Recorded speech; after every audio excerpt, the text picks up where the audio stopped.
Welcome back to another review. I thought I'd do a lens review this time. I haven't done one of these for a while, and now I'm going to look at the premium lens for this particular review. Is the 24-70 G2 via Tamron. This is their newer version of the popular focal range of the 24-70 f2.8, and it very much competes directly with the Canon and Nikon equivalents at quite a significantly lower price, although it is a premium lens.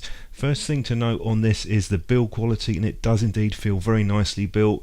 Mainly plastics, but that collar at the bottom is metal with a sandblasted effect, but it feels very dense and solid in the hand. Switches on this are also good, nice and firm position on them, and they don't stick out too much, so there won't be a problem accidentally activating the VC control or the AF manual focus switch. Now the zoom mechanism on this lens is about 9 months old, so I'm not having any zoom creep, but you do have a lock available, and we also have a lens which is designed and made in Japan, if that makes any difference to you. Personally doesn't to me, but I'm just mentioning that. And there's your gasket around the lens mount, which provides a degree of weather sealing, and the lens is weather sealed, so it should be resistant to moisture and dust. I find the ribs on the focus and zoom ring to be good. They're not too narrow like some of the Sony lenses that I've looked at, so they're not too much of a problem gathering up the dust. It's around about £1,000 this lens. You might find it slightly cheaper, and it is built to a standard which is definitely higher than you might have expected from Tamron a few years ago. So they've really upped their game in terms of the physical design and build quality on the lens. Now inside, just to show you quickly with one of my torches, you do have new chips in there, and Tamron are suggesting that that's improving the VC performance and autofocus, which we'll test later on. And this is the lens hood, which is quite a nice design. You have a different design to some of the lens hoods, so rather than just a bayonet click, you have a button that you press which will release and lock the hood on the lens. So that's a much nicer system. So it means once you put it onto the lens, just rotate it around, it's locked in. You don't have to sort of fight it like you do with some of the other lens hoods that I've used, and there's no wobble on this at all. So just to release that, you just push the button in. So nice design on that. So we're going to look at some test shots now. These are designed purely as test shots, they're not meant to be exciting. At the center, 24mm f2.8. The lens is good, certainly usable, and you'll notice that it improves contrast the minute you stop it down to f3.2. I'm going through the shots just to show you the performance. We're zoomed right in, and again you'll see the improvements in sharpness around the edges once we've stopped the lens down. But it's not actually bad at all, even wide open, although you will see there is some fall off in the corners, and that's disappearing, as well as the image resolution sharpening up. So nice performance, particularly at the 24mm mark. Not all lenses would do particularly well here unless they're fully stopped down, and the pattern repeats itself pretty much across the focal range. At 35mm, as soon as you start stopping the lens down from f2.8, then you'll see that improvement in contrast, and on the corners again it's going to tighten up quite nicely once you move down from the maximum aperture. I would have to say myself, I'd be happy enough to use this lens wide open as and when necessary. I'll do some more shots in a while to show you the performance closer up. The main thing that I notice is the contrast jump from f2.8 to f3.2 and lower. It's quite a bit, but the resolution of the image is actually good even at f2.8. Now when you're moving up to 50mm and higher, it does seem to like to be stopped down a bit more just to improve that edge sharpness.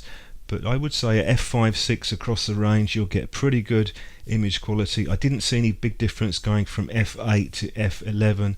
There's very little difference on that unless you're going to stop down for depth of field effect. Now I'm at the 70mm. Just stop it down again and you'll see the light fall off definitely reduces. It isn't actually that much of a problem. I've got a specific section on the vignetting later on to show you. So solid performance across the range. Here is the lens at f2.8 70mm, and if I zoom in you'll see that the details are actually very good. There's really no complaints with regards to resolution. In the center at maximum aperture, you just want to drop it down slightly if you want to improve that contrast. and I'll give you an example of that now. Here I am wide open, good details, obviously very shallow depth of field at the maximum aperture as you'd expect on a full frame camera.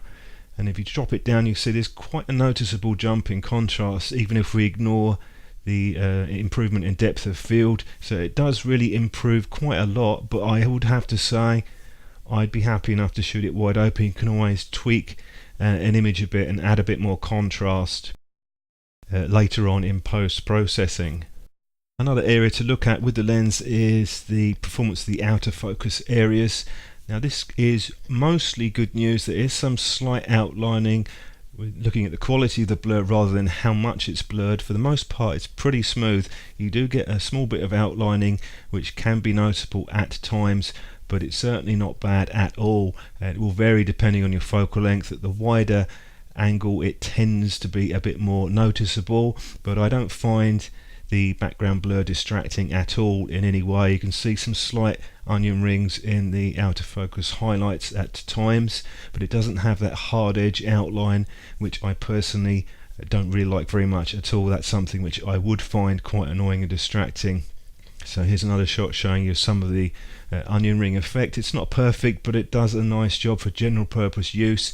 If you were using this as a portrait lens, you may prefer to use slightly longer focal length. This is an area that's quite overlooked with lens reviews in general, I think, and it is down to taste, but real world use on this lens, I have to say I think it's quite good for the quality of the blur, which isn't really going to be a concern with any of the shots that I've taken with it. Some people are super fussy on this and some people aren't. I tend to be a bit more fussy on this, but I'm fairly happy with the results on this. Here's just another example at 70mm. Obviously you're going to be able to blur out the background quite significantly, but again, good result there. Now as far as the vignetting goes and distortion, you will see that dramatically disappear. The fall off isn't actually that bad. It's fairly easy to correct. It does extend a fair bit, but it's not heavy vignetting. But there is some barrel distortion at 24mm as expected. It's a slight moustache pattern, but relatively easy to correct. Small bit of pin cushion once we move up 35mm and the 50mm and onwards. So the distortion's not really a huge problem on this lens. And the vignetting, I'll do a demonstration now. What would a lens review be without a quick cat shot? So some people actually like the vignetting and don't bother correct it for all their images, and I'd be the same. I don't dislike it, but it is fairly easy to remove that if you want. I've deliberately not loaded lens profiles onto this. I'm just using DxO. If you want to do that automatically, you can get a module for that and other software as well to correct that. So it's not really a huge concern. I've definitely seen far worse on lenses as far as the fall off goes, so not an issue as far as I'm concerned. You can sometimes get some slight chromatic aberration in overexposed areas, but only seen that a few times myself. As far as the VC goes, it is rated to 5 stops. My experience is around about 1/10 of a second at 70mm. Most of my shots are sharp. That drops to about 50% and then to 10 or 20%, going right down to 1/3 of a second. So good performance with the VC. As far as lens flare, I use a torch, just shine it into the lens, and I usually play havoc with lenses that have flare problems because it's very directional light. And again, very little to complain about as far as that's concerned with the lens and the control of flare.